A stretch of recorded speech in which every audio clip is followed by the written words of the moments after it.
Hello everyone, I am Tacit and welcome to the Gems of War Guild Wars Week 99, Day 4. So today, of course, most notable thing that we had going on is the introduction of Deep Delves. So Deep Delves are now only available in all CNI. Essentially what they do is they allow you to use 2 of your daily things that you normally have, those little scroll things. Not sure if they even have a proper name, but actually, do they say it here? Delve attempts. I guess they're just called delve attempts.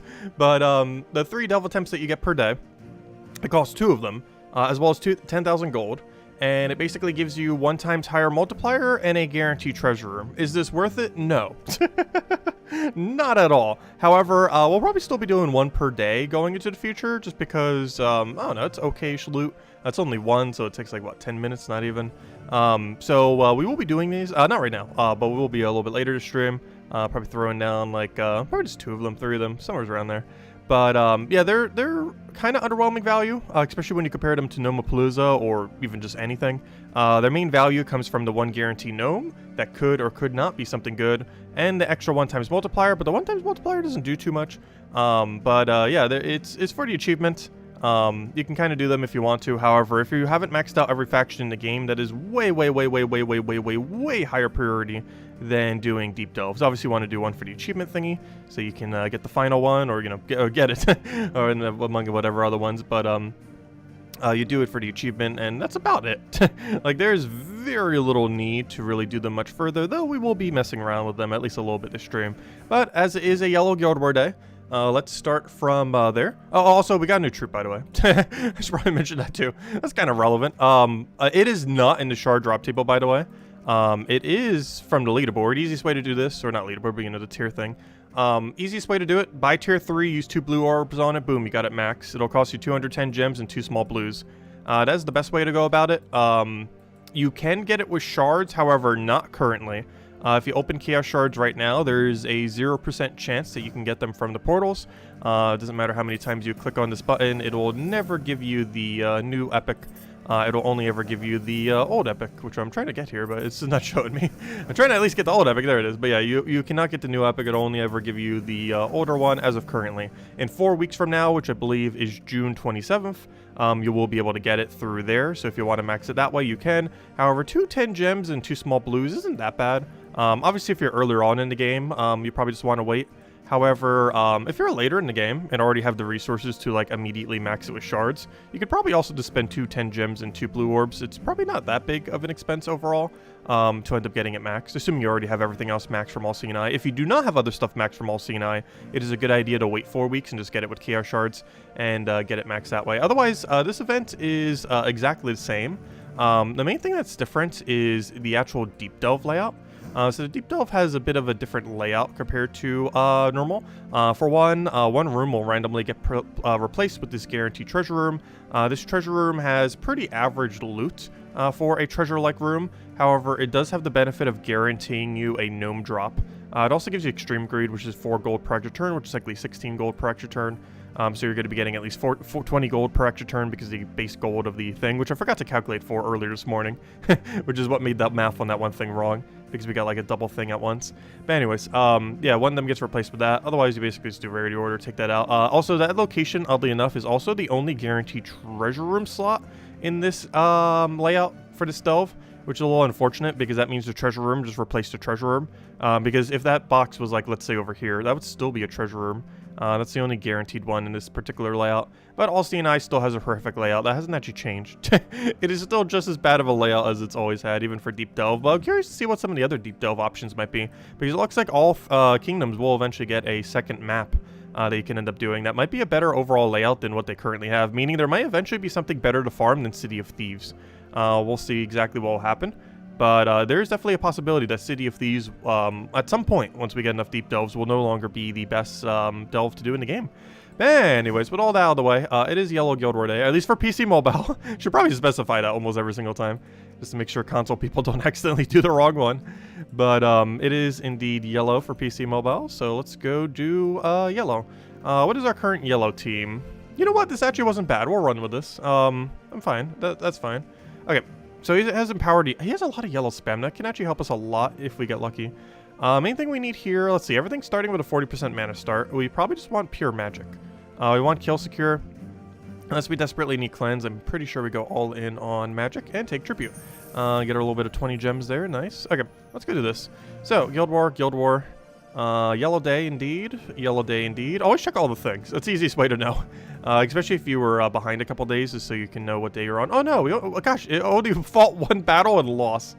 Also, this thing was 2-3, now it went to 2-7. Also, how on earth did we get 9 fights when we're getting 2, 3, and 1 as our other numbers? There's literally more fights on yesterday than our entirety, which is kind of funny. How are we doing as a guild anyways? We're actually in bracket 3, which is a little bit harder for us normally, but... oh yeah, we're moving down. We're going down. Oh no. That's not really that big a deal though. I feel like our guild's normally like a 4-5 average these days. We just happen to move up to 3. Anyways, let's go do this. So it is indeed yellow. That is indeed yellow. That is indeed yellow. It looks like a yellow. I don't have a yellow shirt because I would green screen if I did. Because I have like a greenish yellow green screen. So unfortunately I cannot. Hey, anyways, what did it take here?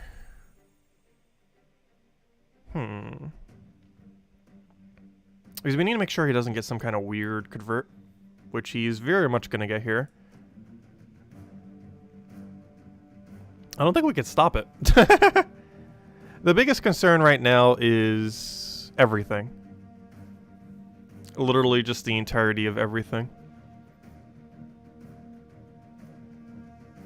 I need blue down with yellow off the sky, but there's brown storm active currently.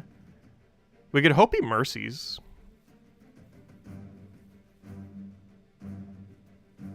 Like our best bet if we get perfect RNG is blue down, yellow off the sky into double red.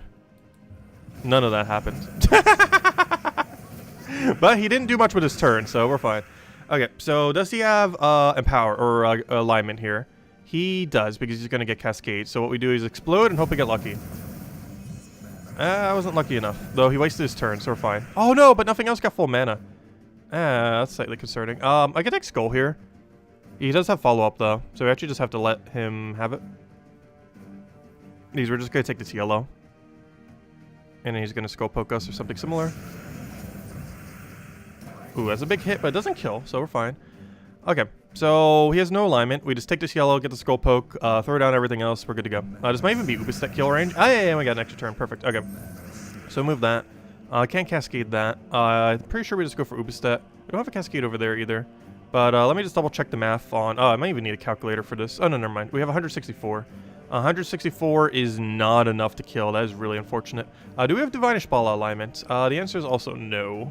So I think we have to go for Infernus. Get enough damage from that. Hope nothing bad happens here. Come on, extra turn, extra turn. Okay, no extra turn. A lot of value, though. He's going to start getting Book. That's concerning. We can take a bunch of mana there, which fixes pretty much everything. We then Ubistet for killing everything but Hero, and then we just kill Hero, and then we win. Though our Hero is going to die in doing so, but I guess it's worth it. Divine Ishbala cast here, though? Because what if we get to kill on the other thing and then wipe it out? Because we just do that. Because of the double tap, this will allow... No! I didn't want that to die! No! If that didn't die, we would have won. Well, we still win, obviously, but, you know, we would have instantly won with Ubistet. Oh, that's unfortunate. I'm actually going to go for board clear here. Flip that. I'm trying to set up into the actual kill. I cannot take a free skull, so I think we just throw Infernus and to see where that brings us. Yeah, we just throw down Infernus. 1 HP. Luckily, Burn just clears them out. There we go. Hey, we got exactly our gems. Oh yeah, we did do a stream earlier this morning. Like, literally at reset time. Pretty sure most of you have seen it already. Or quite a few of you. We're still going over most of the rest of the stuff as well once we finish out Guild War. There's not too much to go over. Though we will be doing at least 2 deep delves, if nothing else. Where do we go here?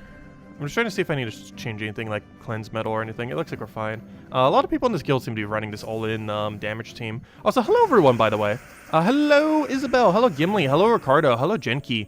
Hello Easy Breezy. Hello Gimli. Hello Barbara. Hello. I'm repeating some. Hello. Who did I say hello to? Hello Vardo. Hello.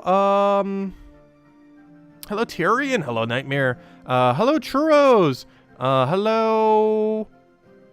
Tyrion. Hello, Mr. Jesse. Hello, Mobarashi, and hello, everyone else. Welcome, welcome, welcome. Hope all been well. So, what do you guys think about deep delves? Well, I'm pretty sure I already know the answer. Because I'm pretty sure most of you by now have tried it. Because it's not too much of a requirement to try it. Oh no, he denied my blue! Because you need a level 100 faction. And that is basically the only requirement. Oh, can we? No, we can't. Oh, I wanted to lower that down enough. That green's going to be in the way, though. I was going to try for green, for yellow extra turn. But if I do this, it'll move the yellow down, which will move the green there, which will move the yellow there, which means we actually do not get an extra turn. So our best bet is to do that, then. Alright, he's going to get a little bit of value here. That's fine. Just don't go too crazy. I think we're fine. We'll take that. We'll take that. We have Ubistet and all that set up.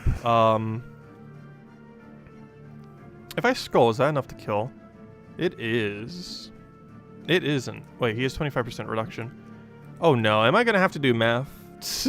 Hold up, we need the exact math on this. 1 second. We are going to need some super math again. So, it's Guild War Day, which means math day. So, we need to take 75, times it by 0.25. That becomes 18.75. Take 75 and subtract 19 from it. That is now 56. So 56 is how much damage we'll do. We have to add additional 3 because of burn. That's 59. We now subtract 59 from his total HP, which is which is now 134. This number needs to be bigger than 134. It is. 95 plus 63 is definitely a number bigger than 64. I mean, whatever I just said. And now he's kill it, double kill, and there we go. The power of math. Let's see. And it was explode and win. And then we explode and win again. Come on, please give me a win condition. If only Ubistet had mana. If only Ubistet had mana. That didn't really help much. Infernus, just poke it, I guess. Hopefully we'll get a random skull or something.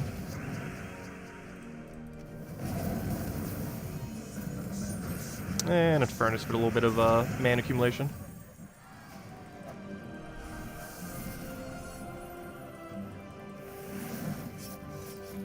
Okay, gosh, is every single person in this guild running Mercy, Moonrabbit, and Doomed Scripture, or whatever it's called? Like, literally everyone. Which one does it convert again? Oh, no, yellow. Oh, no. Luckily, we're kind of focused on blue. If Moonrabbit doesn't cast first, I think we're in a pretty decent position. Problem is if Moonrabbit immediately takes something, or if he, like, immediately lands extra turn from his alignment. Oh, so hello, TJTimebomb! Welcome, welcome, welcome. Let's see. Yeah, YouTube doesn't send out the notifications sometimes. It's weird.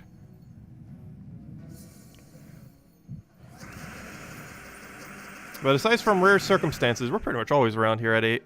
Same time, every day. So even if notification doesn't come out, we're probably still here. Let's see. Let's make it sure whatever I do does not give him value. Good. He did not buy good color. Oh no!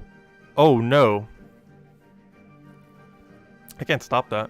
Not where it's currently positioned. Our best chance is take red and hope for yellow off of sky, but I'd rather make sure he gets less overall mana off of a guaranteed rate, so we're gonna do that. Oh gosh, no! Oh good! Well, it's still bad, but that's less bad than it could have been. Luckily, Hero has a oh, nope, it went away. It's like, luckily, we have Submerge. That's going to keep us alive for several more seconds. Okay. This is still very winnable. It's just an unfortunate situation to be in. It's still very winnable. Alright, we have Ubistet. Problem, though. We have less units alive, which means Ubistet has a worse kill range. Because it has a worse kill range as the enemy dies. However, it also has a worse kill range as our allies die. Let's see. I don't have a dropped Cascade there, really. Oh, I do have it over here, though. Because I'm looking to get her to full mana. Because we need to secure a little bit more damage so we can actually land Ubistet. The biggest issue with Ubistet is the secondary kill that we're going to get is like on Rabbit or something. Which actually isn't going to do much. So we need to pass our turn and try to gain alignment. I'm trying to think of like our best way to try to get alignment here. I might as well just keep things we need on the board and just kind of move something like that. No! You actually get Skull for Sky! Oh, it's over. That's a loss. Unless we get some absurd luck with this Divine Ishbala, which is possible. Though, not the ideal final unit to ever have. I'm trying to think of a move that'll give us alignment. I'm going to do this. Good. Okay. Now, let's go win. You got this. All we have to do is pressure, like, 16 skulls without getting poked 2 times. Very possible. Technically it is, though exceedingly unlikely. Alright, now we need to go poke him, about 10 times in 1 turn without getting hit. A single time. While also having no alignment currently. That's not good. Or it's our best extra turn chance anywhere's on this board. Vertical here, but we can't. Vertical here, but we'd literally need triple blue. Actually, technically any vertical, we need triple of the things, so. This looks very dead. Oh, wait, there is skull alignment. You're right, never mind, duh. I didn't even see that. I didn't see that other red there. Alright, this is still maybe very much not winnable.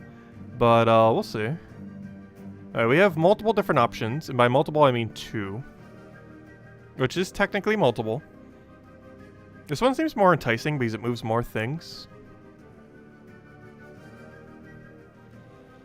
Also has yellow off a sky chance. We can't cascade that, right? If I take that, no. Unless we like double yellow off a sky. So our best bet is take this down. Right, how about now? Can I get a brown here? Is there any way I can get a brown there? No. Almost. It's actually kind of close to putting one there. I can get one there, but that doesn't help us as much. Though it might still be the move to go for. Because what's the other alternative? I can't take a skull down there. What's our best sky chances? Honestly, taking this almost seems enticing. There's no storm currently in play. Skull has a, I believe, slightly lower chance of appearing, though, if I'm not mistaken. If we double on that, we have chance for double skull, triple brown, triple green. While also getting the extra cascade over here. The extra cascade can't possibly land an extra turn unless all 3 are the same as whatever the thing to the left is, though. I think it's still the move to go for, though. Though we likely die after taking it. There's just this bracket as well. But this bracket seems like it has higher chance because double blue there and everything else. It also has double skull chance. It also gets an extra cascade over there, though I believe the extra cascade has almost no chance of really doing much. No, he missed. He got us. Wait, did we have 4 times skull alignment there? Wait, what? Did we? Let's see.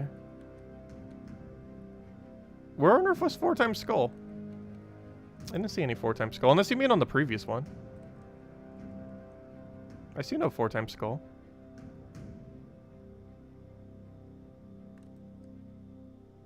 I see no 4 times skull. But anyways, we would have likely lost regardless at that point. We were way beyond the point of, like, we could take 8 more skulls and still have lost that battle. Anyways, let's try this again. Hopefully not with a loss. But yeah, that one hard denial of the yellow there. Off the little spirit fox thingy. Yeah, Guild War, like, 80% of a Guild War battle is literally whatever the starting board is. Like, I'm pretty sure that's at least 80% of the fight. Is what starting board do you get? Though, not running with any empowers is also kind of detrimental. He's running infinite loop team, so this might not be as detrimental, though. As long as he doesn't get going. Oh, he already got going. Oh, no. Oh, no. This is similar to the one I run for the AI team. Actually, it is. It's just in different order. Oh, no, it isn't. He's using Explodey Guy. He's using it slightly differently. Oh, we never did cover that video. Soon, TM. Let's see. Actually, I probably should have ran the cleanse medals here. He doesn't actually have stun. I wasn't expecting silence to be this big of a deal, though.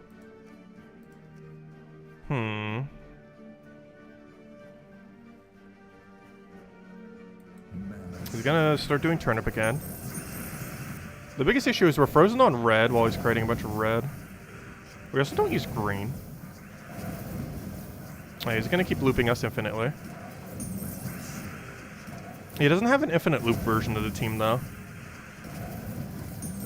But it will still nearly infinite loop us.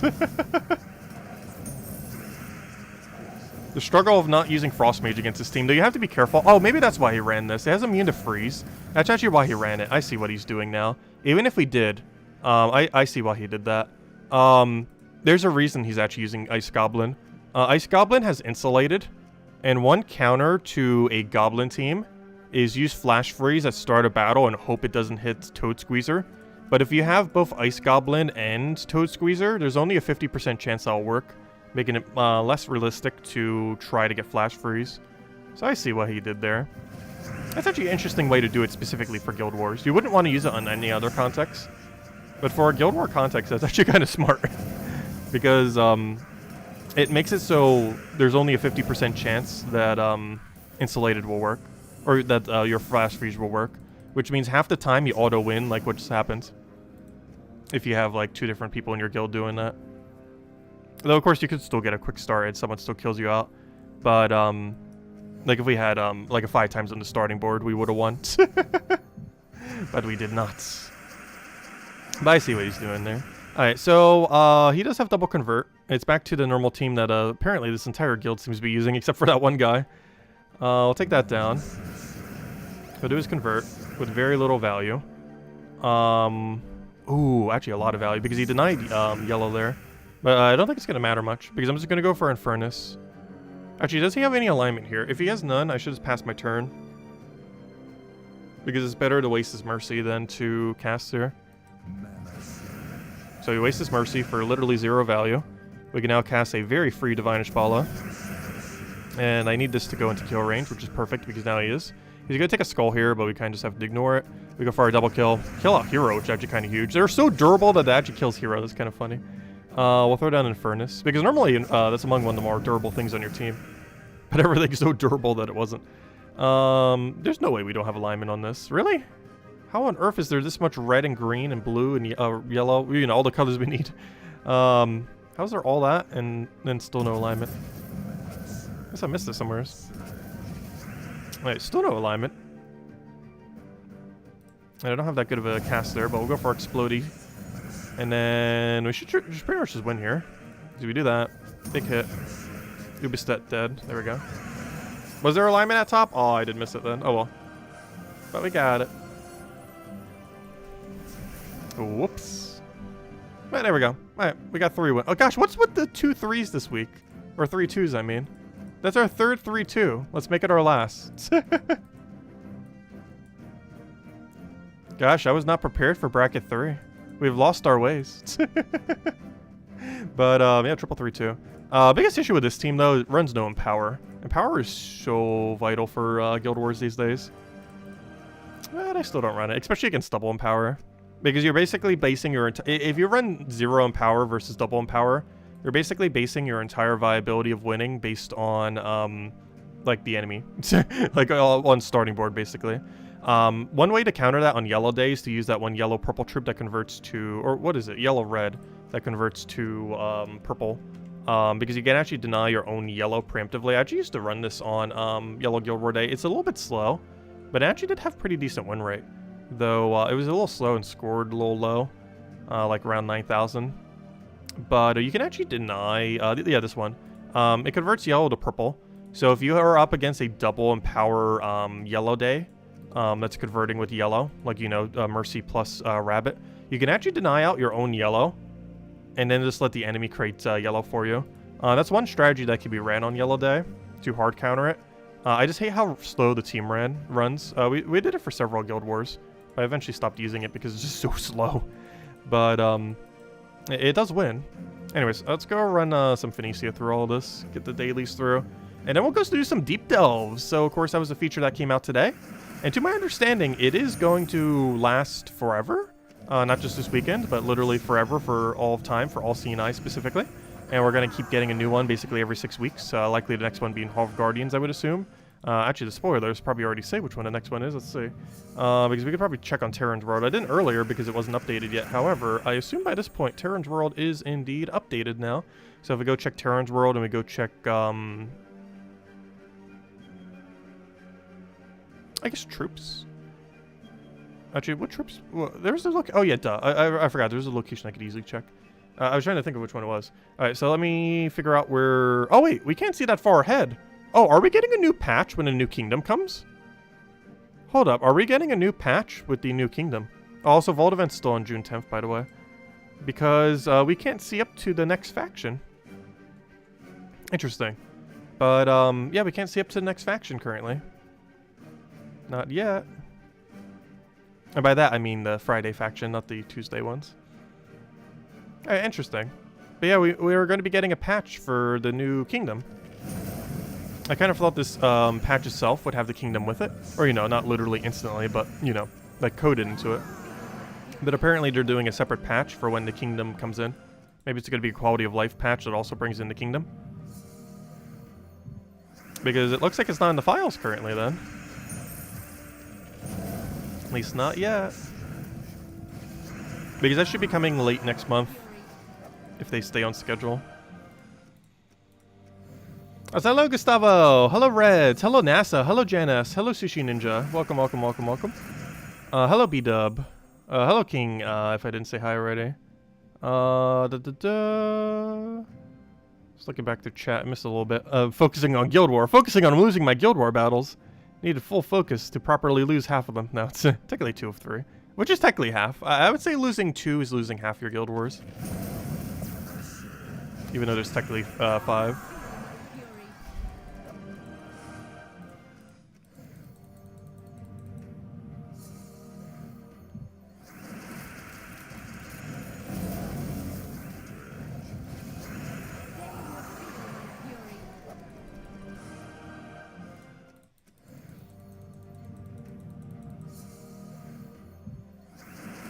Yeah, the Guild Wars is so ultra heavily dependent on what on earth the starting board is. To such a heavy degree. Like, you can still, like, team counter some, and, like, really, like, try hard countering some things with, like, your own Empower to convert away something or in something similar. But ultimately, the starting board dictates almost the entirety of Guild Wars. To such a heavy degree.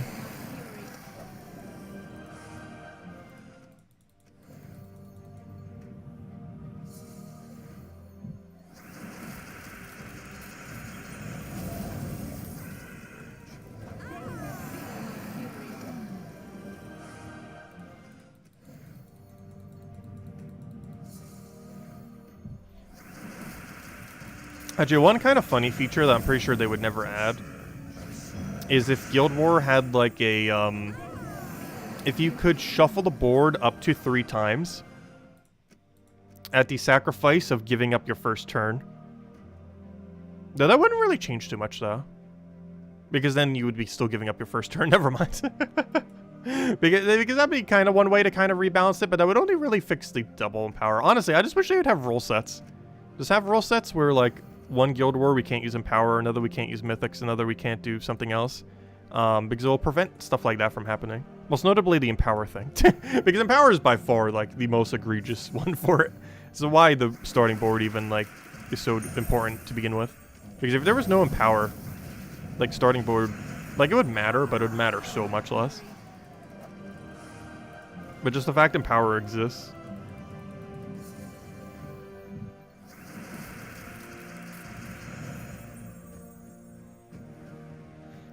Yes, you gain an extra magic when you're using a specific hero weapon. That's always been the case. You gain up to 5 magic when using a corresponding hero weapon to the correct color.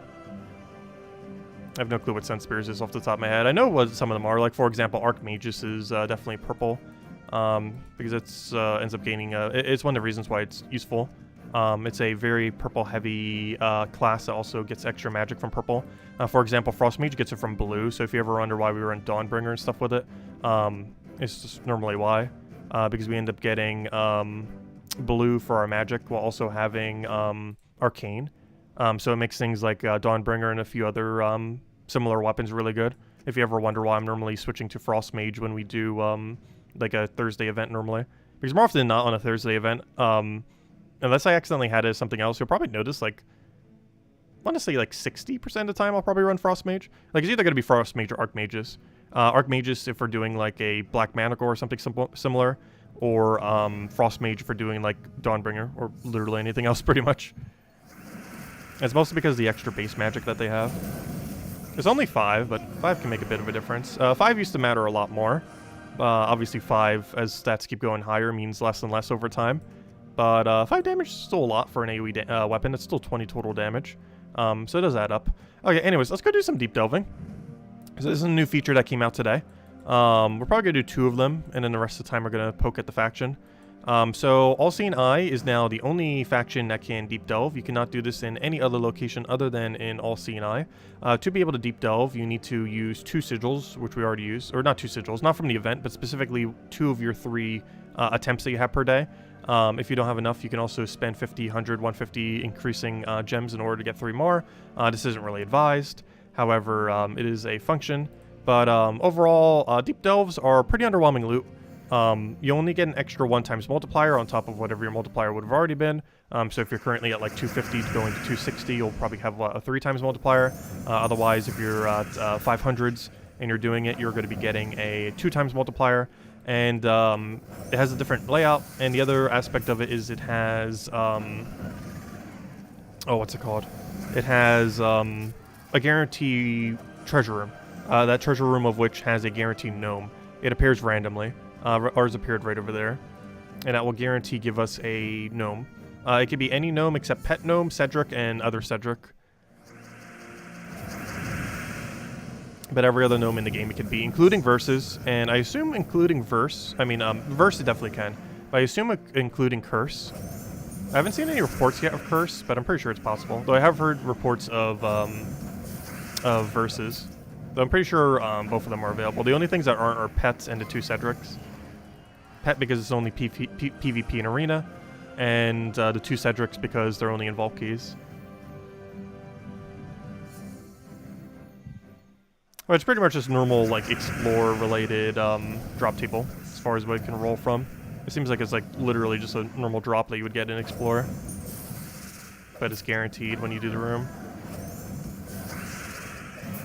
Also, I haven't tested yet, but I assume you do have to kill it to get its loot. I'm pretty sure if it still runs away, you lose the loot. I haven't actually seen that happen yet, but I would assume that is the case. Because that's how gnomes normally function. The only exception to that is during Vault Keys for whatever reason, where you still get the loot regardless, even if they run away. But I'm pretty sure that is literally the only exception.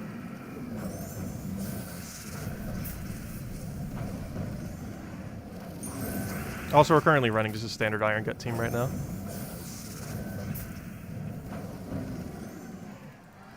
Pretty standard high-level delve team. Just like build entirely around Iron Gut and or Zugoff. So here's that treasure room. One of these troops will guarantee be replaced with a gnome. Here we got Glory Gnome again. Hey, we're doing pretty good on Glory Gnomes for these at least. We got 1,000 earlier today when we were doing it. Which if you look at it in that way, it's not that bad. Like 1,000 Glory is not bad. Hopefully it'll actually give it to us.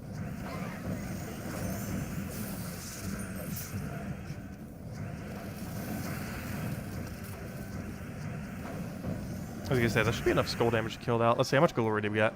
We got 200! Boo! That's the lowest possible drop we can get. Boo.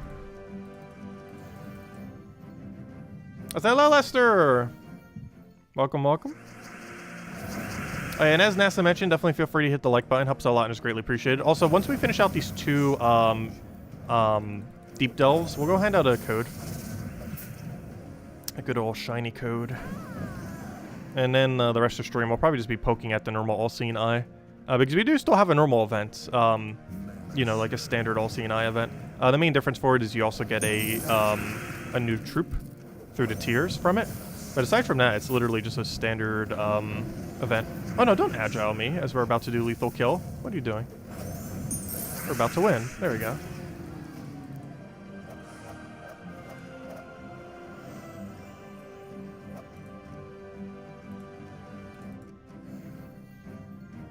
Hey, that makes sense. Yeah, you didn't get the loot when it ran away. Okay, that's what I thought.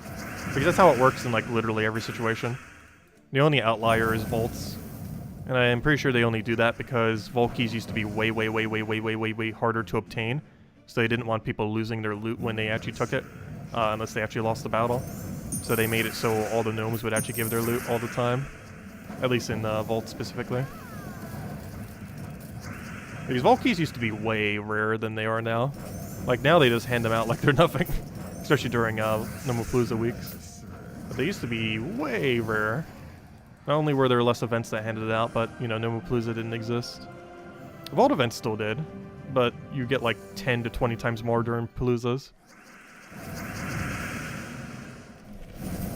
Plus there's the pity system now as well, which guaranteed gives you some vault keys every time. Oh, don't die to Death Mark. It's not too big a deal if it does, but it's also not ideal. I need to make sure not to keep Iron Gutting the last slot, because doing so Death Marks us. Because the damage takes place before the Devourer does, which gives us the Death Mark proc, because he does, he Death Marks anything that damages him. Anyways, let's go do one more deep delve. The other one I want to save for the video later, because I still haven't recorded the thingy thing yet. But we need to. I meant to. But then I overslept, had a few other things I needed to do, and then it's like by the time it's just all over, it's like, oh, it's pretty much stream time. So just ate dinner, and then yeah, here we are now streaming.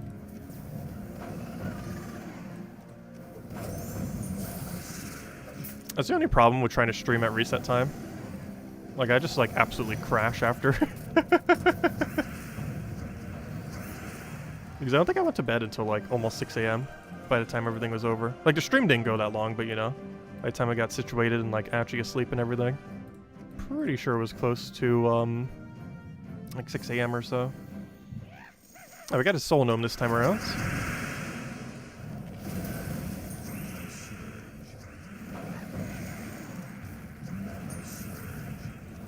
Is All-Seeing Eye the only delve with 8 battles? Yes. All-Seeing Eye is the very first delve added to the game back when they were going to do like 8 to 10 battles per delve. But for whatever reason, they never did 10 for any delve. And all of them have 9 except for All-Seeing Eye, which has 1 whole less room. This has never changed to such a degree that even this new layout doesn't have the extra one, which is even weirder. Like, you would think like, oh, they would finally fix that and like add another one, or maybe compensate for it and give it 10 instead of the normal 8. But nope. It is just the worst delve in existence. Oh, that's not what I wanted to take, but it actually was kind of good. So that works.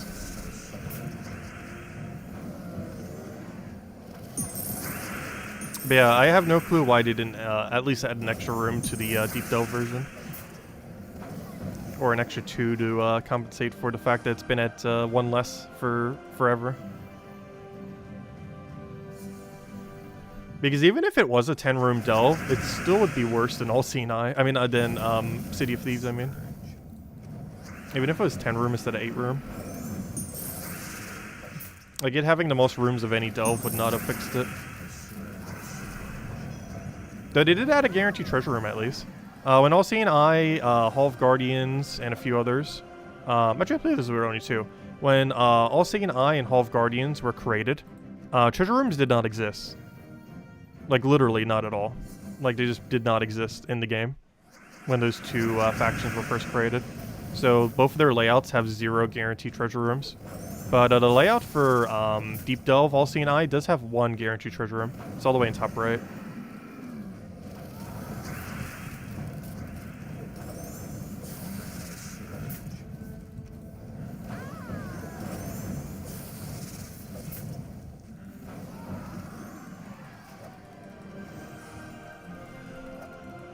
This room right here. Actually, we were literally just doing it, actually.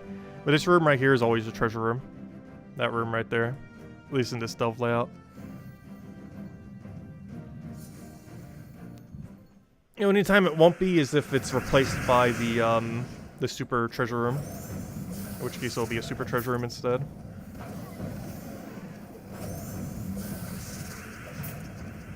I'm not even sure what the proper name for that is. I'm just gonna call it super treasure room. Because we have treasure rooms, so that's a super treasure room.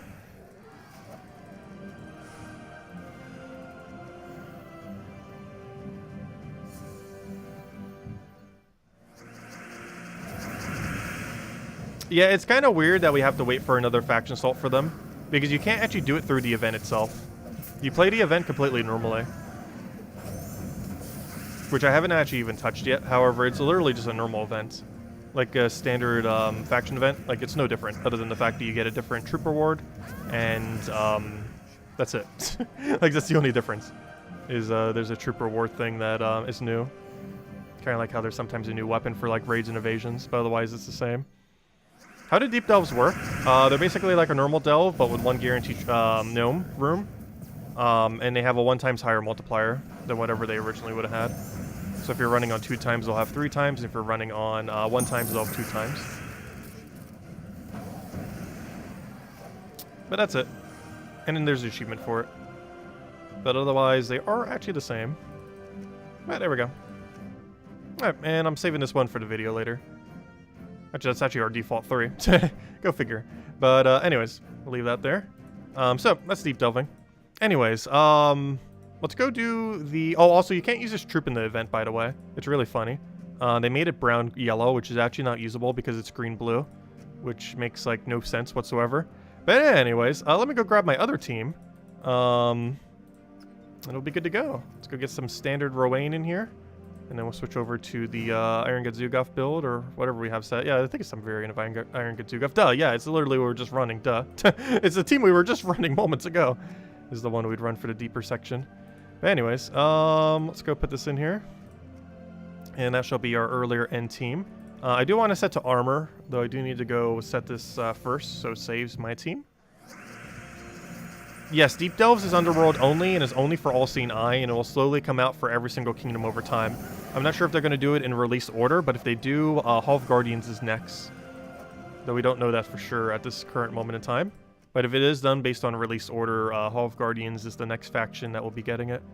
So I'm going to replace this, because I don't think we need to do this event anymore this week. So I'm just going to replace it with some armor. Oh no, has the guild finished it? The guild has... Yeah, they basically finished it. They'll be fine. Okay, let's go finish out this event then. Or maybe not finish, but get some more progress on it. Oh yeah, I said I would hand out a code after I finish the Deep Delves. Let me go do that. I did indeed say to do that. Yep, it's almost summer. Actually, it pretty much already is summer, isn't it? Sure feels like summer. It's been getting hot recently. Though it's pretty much always hot near me. One moment, I'm just getting you guys the code. The shiny code of loot. Let me go put this over here, put that over there, boom, boom, and here you guys go. Let me just go click refresh over there. And if I could ever click paste, I'll put that in there and give this to you guys. Loading, loading, loading.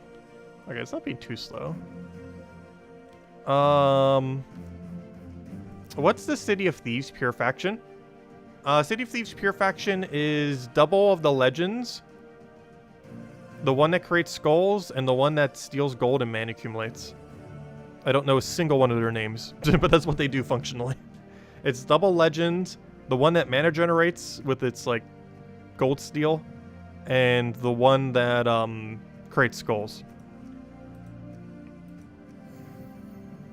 There's a few other ways to format it as well, but that's generally the one I go for.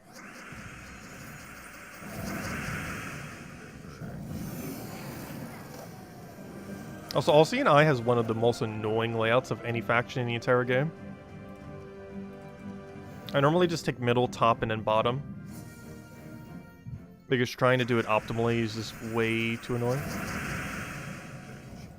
Like, I'm pretty sure it's the #1 worst delve in the game. In, like, every way, except the fact that it's pure faction. It's actually not that hard. It's actually pretty easy. Especially now with potion effects, but, you know, even before.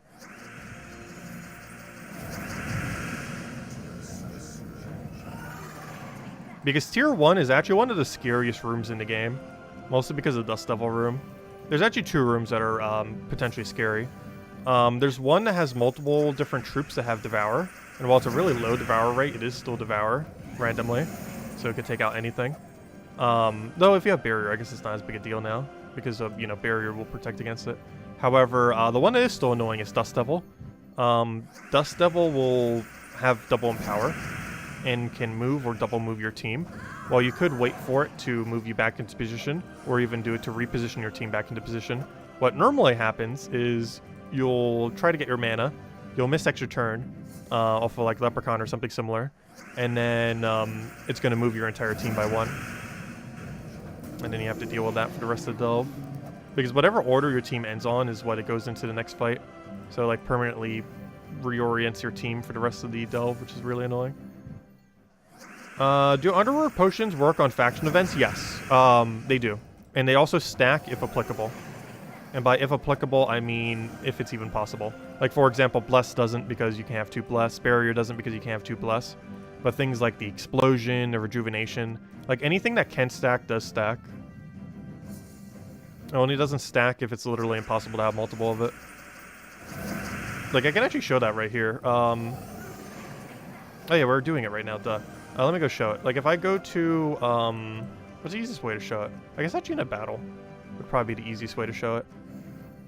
So aside from getting more explosions at the start of battle, which I was wondering why we're getting so much more mana, that's probably why. Because we're getting almost like a whole Gorgulfa of explosion. But we can check it over here. So you can see Potion of Rejuvenation ×2. Oh, armor does not stack. Oh, armor actually does not stack. Oh no, but I also only have 1 armor. Wait, does anyone know, can anyone confirm does armor stack? It should. The reason why it's not showing here is I actually don't have a second armor. I forgot, duh. But anyone who bought Deeper, you do have 2 times armor, right? It shows Potion of Armor ×2. Because I'm pretty certain this should stack. The only reason it's showing 1 for me is because I didn't buy deep enough. But as you can see, yeah, we have double Explosion, double Rejuvenation. They do stack. And armor should as well. The only reason it's not showing it is because I don't have it. Because I have the armor from the delve, but I do not have the armor from the potion right here. Anyone who bought 2 weapon would have it. If anyone could just like double check that for me, that'd be great. If anyone's already bought that far. Pretty sure someone here has. Like I'm like 90-something% certain it does stack.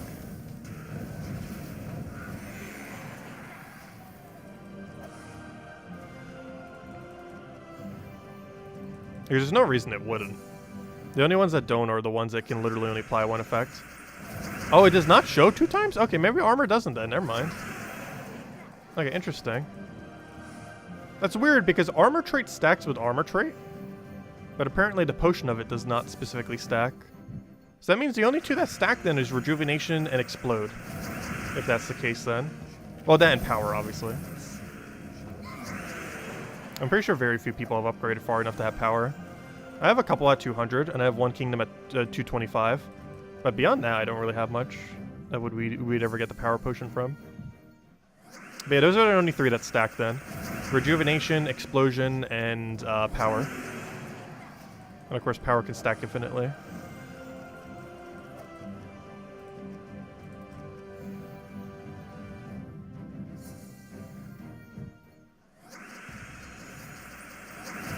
Yeah, it's a little bit weird that armor wouldn't stack. Because it already does, technically, in the sense that 25% reduction with a 50% reduction would still stack. Not for 75%, it would be like a 57.5 or whatever it comes out to, because it does both of them independently. But I guess that's the reason why it didn't, is because they might not have a way to independent the affix twice. Oh, that's probably why. There's probably no way to independently do the Potion of Armor twice through the way that the affixes are set up. So the way that these traits are coded, it's not possible to double up the armor. It's one of the reasons why no hero class has like an armor trait here. But then again, they do have a dodge trait, so I don't know, maybe dodge works differently. But yeah, that might be the issue. Is it might just not be able to double up properly with how affixes work. Or sorry, affixes, yeah. Because those are called affixes, the other ones are called prefixes. The things on weapons are prefixes, the things on the other thing are affixes. Currently, no enemy has prefixes anymore, though. It did for the very ever first world event. However, it was a mechanic that they actually retired, though technically every weapon has affixes. That's whatever the perks are on the weapon, because they cannot be stunned. Anything underneath that tab can be stunned. Like, for example, your 6 rejuvenation per turn, that should just be stunnable. Like, if you get stunned, you won't get the regeneration anymore. But what cannot be stunned are anything on the weapon itself. So anything like the Crate of Purple, you know, all that. Those cannot actually be stunned off you because they're not traits, they're prefixes. Because there's basically 3 different categories. The 3 traits, affixes, which is literally every single thing you see under this tab right here. Normally things don't have this many, but you know, hero combined with all these effects definitely has like a billion of them. But these are affixes, these are traits, and anything that weapon does off its thing are prefixes. Those are, I think, the proper terms that the game uses for them. Though no actual enemy troop uses prefixes anymore. Though it'd be cool if they bring that mechanic back. The problem is it's hard to denote them, because it's not like a trait where you can kind of like see it on the side or something similar, which I think is one of the reasons why they got rid of them. Oh, sorry, what was your question? What was your question, Logic Slayer? I can't see it. I'm scrolling up, but still can't find it. Have devs said anything about the new troop? I don't believe so. Last I checked, they didn't, though I also haven't checked since earlier today. I can go double check. But I'm pretty sure they haven't. Let me go see. Where's the forum? See if I can find it real quick. On the slow computer. That's probably a bad idea. Alright, never mind. It's being way too slow. It literally just lagged itself to death. It's literally frozen. I can't see chat now. Alright, that's a bad idea. Plan B. Bring chat back. As soon as it loads.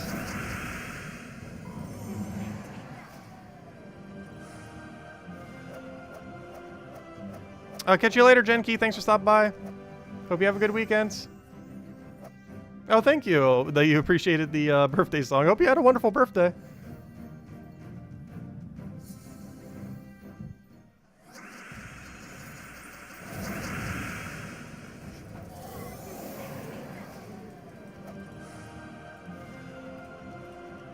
But I need to catch Genki's stream more often. I caught her for a birthday stream the other day. But normally I don't, just because it's so early. Actually, we were kind of streaming almost at the time she would normally stream. I'm not sure if she actually streamed after that. Because like the time we ended our morning stream this morning, I think it's around the time she normally starts streaming. Because I'm normally not up at that time. With the exception being today.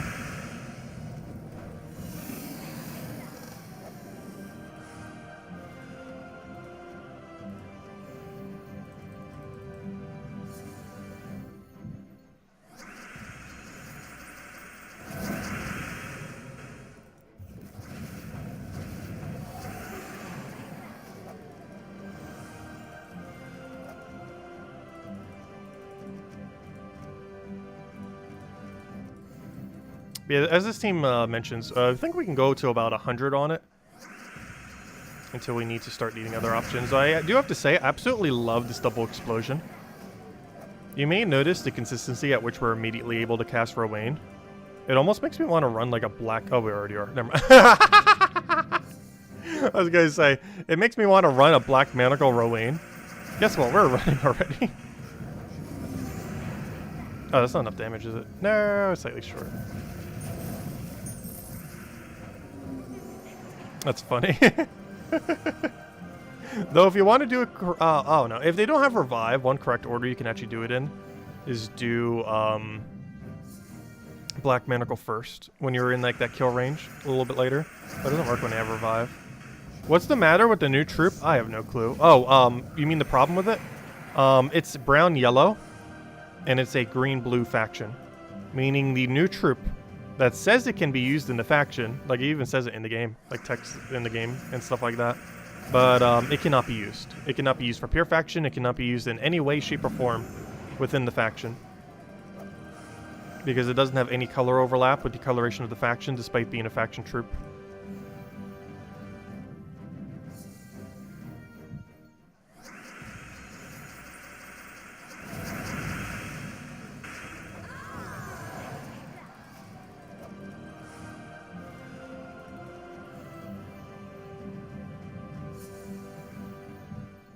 Which makes literally 0 sense. Is the new troop at least usable? Yes, kind of. It's not bad. It's also not, like, exceptionally good. It doesn't have Empower, so compared to, like, the few options in the game, the 3 of them that have Empower to Skulls, the Empower to Skull options for 12 mana, I feel like is better than it.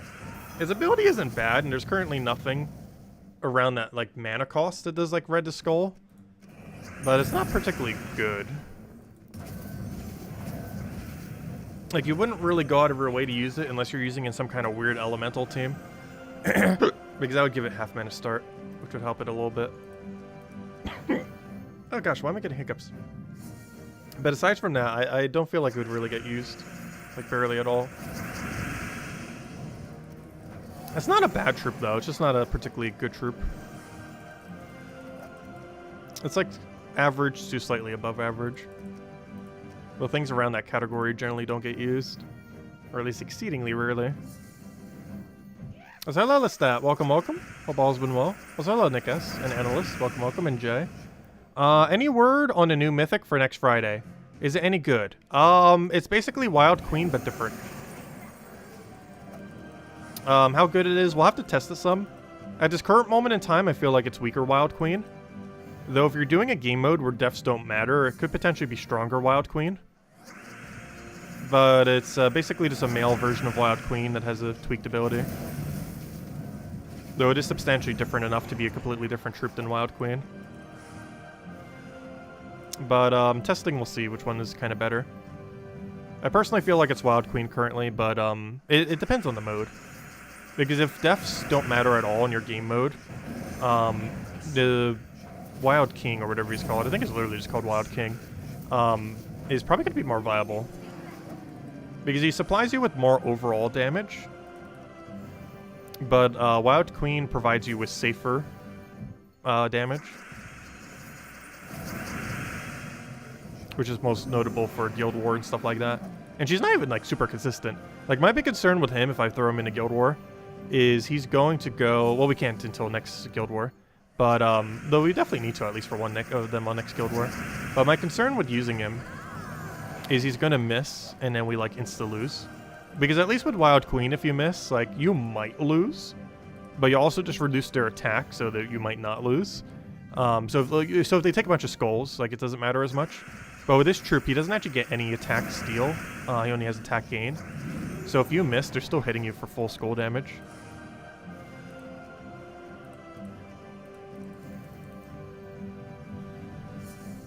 Oh yeah, Saturgan is really, really, really, really, really, really good. The main reason I don't use it is I'm actually not a fan of it. But it's like insanely good. Like, it was like, how did this not get nerfed when it got released good? I'm just not a fan of its playstyle. It's definitely the best wildcard option in the entire game.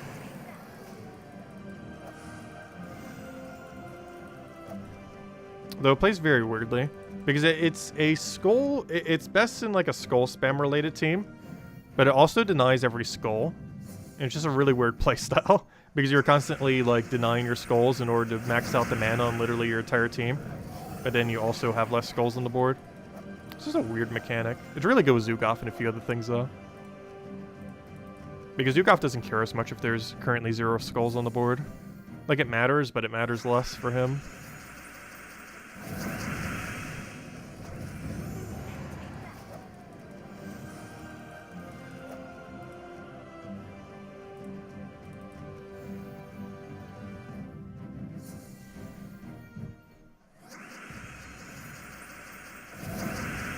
But yeah, there's like 3 troops in this game that are like... actually, there's several that are absurdly good that I just hate using most of the time. It is... oh gosh, I already forgot the name of the first one. It's the mana accumulation one. Gosh, why can I not remember his name? He has such a weird name. But let me mention the other ones then. But like things like Queen Beatrix, Possessed King, Centurion. Gosh, why can I not remember the other guy's name? Are like all absurdly good troops that you almost never see me using just because I don't care for their playstyle as much. Though the one I'm trying to say is the one I don't mind using as much. Gosh, why can I not remember his name? Sycorax. But Sycorax, out of all those, I probably don't mind as much. But I'd rather just use like Double Truffle at that point. But yeah, Sycorax, Beatrix, Possessed King, and Saturgan are all like S or very close, like absurdly good troops. That I just generally almost never use. Unless we really have to for a given event or something. And you can kind of see why with the Beatrix miss that happened last Guild War day. The other day. Like, they all have a flaw that absolutely hates. Sycorax is if you get frozen, you're just dead. Beatrix is you miss, you're dead. Because there's some times where it doesn't hit its gem spawn nor its extra turn, even though you expect it to do at least one or the other. The issue with Centurion is you're just sometimes left with a really weird board where you're using a skull spam team and you have no skulls and no mana, which is a really awkward position, which can lead to the battle being very slow, therefore. Especially if you're a main mana accumulator or only mana accumulator, Centurion, which sometimes it is. Sometimes you also have like Leprechaun or a Throw or something with it. That was the other one I mentioned. Oh, and Possessed King. I don't know, I just find Possessed King to be boring. Like, he's literally just double explosion. That's like 90% of the reason you use him. The other 10% is like he might transform. But you're more often not using him for double explosion, and I'd rather just use Hero with one explosion. It's one whole less explosion, but you have all the benefits that Hero has. And while one explosion does actually make a pretty huge difference, having that extra one for 2 total. And you can also stack it with Hero to have 3. I just prefer having Heroes 1 if I'm going to run something similar.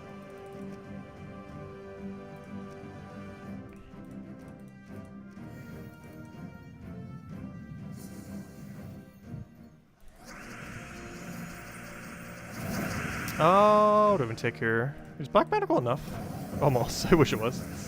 I got mana accumulation from the Cascade, though, which is kind of cool.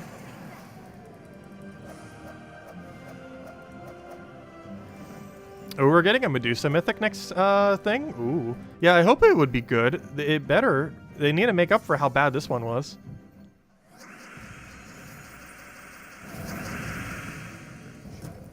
Actually, I have an interesting poll question, which is kind of relevant given that it's actually available in a couple days for most people. But let me go make it real quick. Hold up. Did you skip this season pass because the Mythic was so bad? Not if you already never get them, but like specifically, do you normally get them but skipped it this time because the Mythic is so bad? We'll be having a video on it probably this weekend.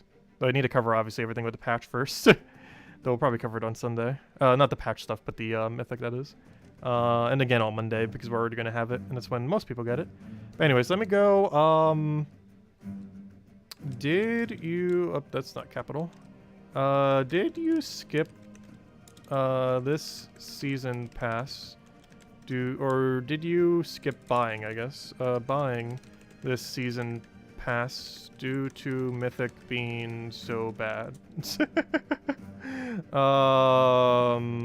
Yes. Because Mythic was bad. No, still got it.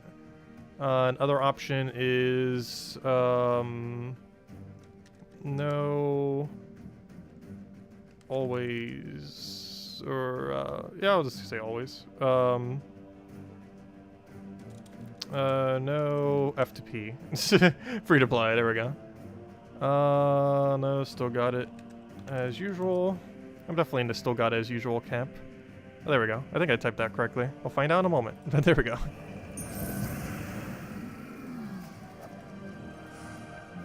I'm not sure what that number would really come out to, but there's definitely like some amount of people that would have. Wait, I just realized something.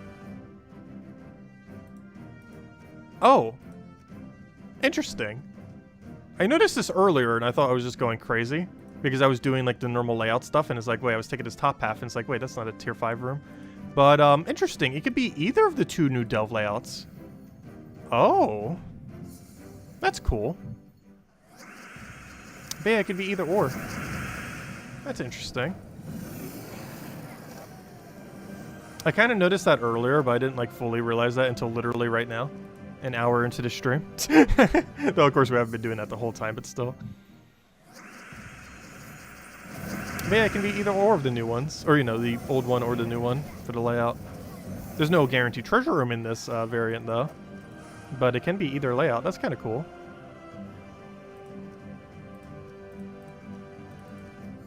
Doesn't really change too much.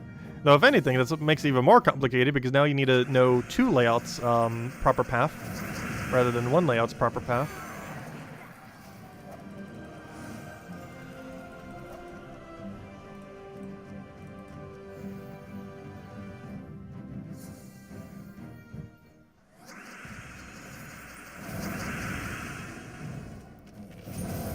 King Bloodwood's a bit of a weird one. He's not really in that good of a category, though.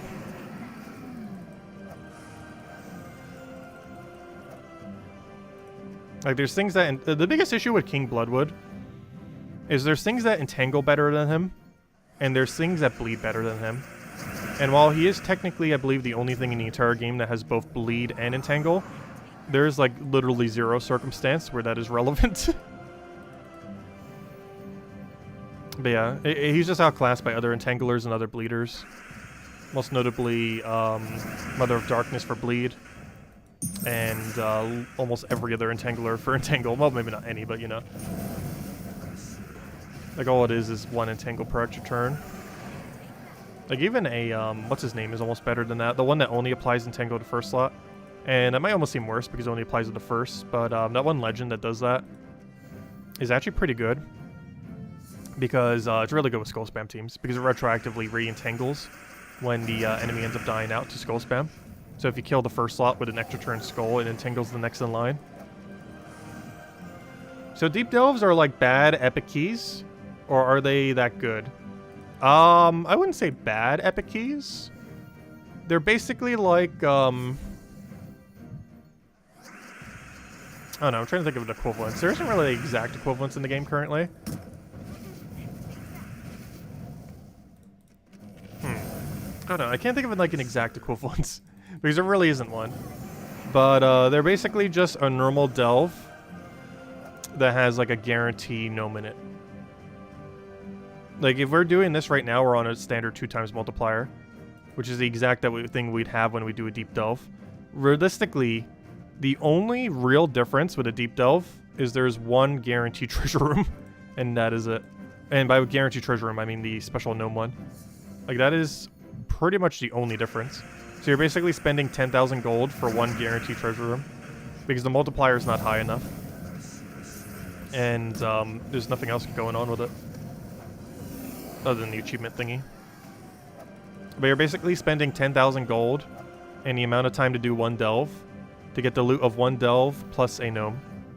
Which, given that delves don't have any gnome chance to begin with, it's pretty much just neutralizing the gnome chance you would have had. Because you're already getting 0 from a faction normally. And that one just makes up for the fact that you would normally be getting 0. So realistically, there's like nothing. It is like absolute nothing.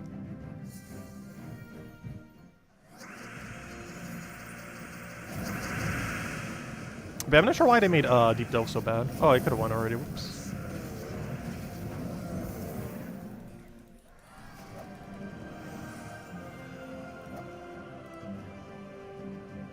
Yeah, the best way to use your daily sigils, or if you want to throw for the extra 50 thing each day, is just to progress your delves to 500 pure faction.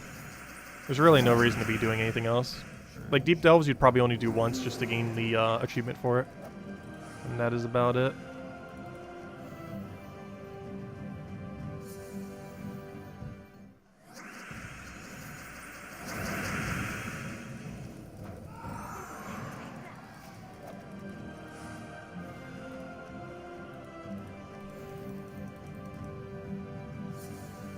Is Sparkinator really that bad? Yes. He doesn't even explode consistently. Like, there are times you're casting Sparkinator, and his total ability is basically Gloomleaf plus 1 explode. And Gloomleaf has already been, like, an underwhelming option. And Gloomleaf has benefits that actually makes its ability not as bad. Also, I think this will be the last delve we do for now. Actually, I kind of want to reset it till we have it to the other one. I actually want the normal one to appear here, so I could show both layouts. Because we have the other one set to Deep Delve. So I want this one to be set to the normal one. So we're actually going to keep doing this until it shows us the normal one, instead of the Deep Delve version. Or, you know, not the Deep Delve, but the new one. Why not an option for Elite Pass Plus? Because it just counts under the normal pass option. So actually, very few people didn't buy the pass. It looks like the Mythic being bad had very little effect on people's determination on if they would or would not buy the pass. To some degree, that's a bad sign. Because that doesn't incentivize them more to actually put good mythics in there. But, or, you know, at least usable content. Doesn't need to be overpowered, just needs to be, you know, like, usable to any degree. But that's actually interesting. Yeah, based on our poll, the mythic being bad had almost zero effect on if someone did or did not buy the, pack.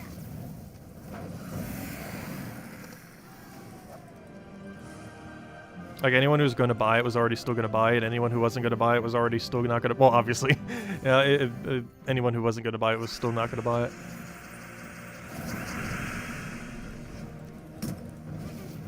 What is the point of the new burning ellcarjen troop? It gives another star to Darkstone. It's supposed to be usable in the faction, but they made a mistake and its colors are wrong. Because there's no way it wasn't intended to be usable in the faction. But they accidentally made it brown-yellow in a green-blue faction. It's not even that bad of a troop, though. I don't feel like it would fit into the pure faction team. Pure faction team's already pretty much perfect for all CNI. Though it'll definitely help with other factions once they start getting their 5th. Because there's quite a few that desperately need a 5th. Actually, even Hall of Guardians could benefit a bit from it. It needs a good mana accumulator. Like, that's something that the Hall of Guardians is kind of missing. Like, damage and tankiness, it has, like, solid. It just needs a really good mana accumulator to kind of fill that gap.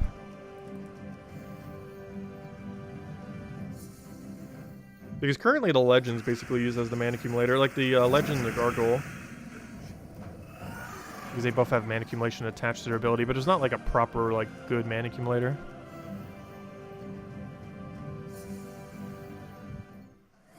Because all the other support units were, like, gain attack with a Storm. And the other one was, I think, like, 1 Explode. Which is some board control, but, you know, it's not, like, proper mana accumulation. It's not, like, Mass Explode or something. Or, Convert Elfin Power or something similar. Because everything, like, partially has mana accumulation on it, but nothing is, like, the primary mana accumulator. Which mostly just leads to Gargoyle being it, because you're spamming it the most.